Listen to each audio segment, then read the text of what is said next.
It's been 1 year since the province of Quebec banned the sale of flavored vapes. Vape rights groups and anti-tobacco coalitions are agreeing on one thing, is that the province bit off way more than it can chew.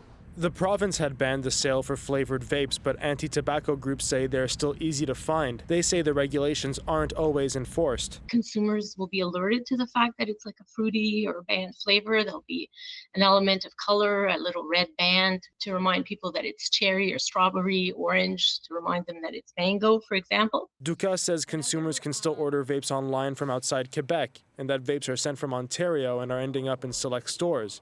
There are also other loopholes, like purchasing flavor additives separately and mixing it into unflavored vapes.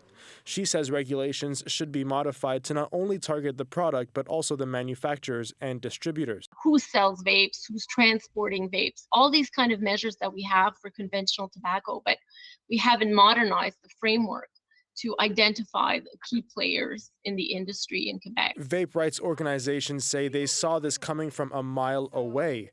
A Léger study done by the Vape Rights Coalition says vaping among teens has stayed relatively the same, and says Quebec doesn't have the resources or the reach to crack down on the issue. I think they have like maybe 12, 20 inspectors for the whole province, And what are you going to do? They have no legislation on res. They have no legislation on shipping, because that's federal. So what can they do? Galland says the government should better regulate the industry by requiring stores to obtain licenses to avoid sales to minors.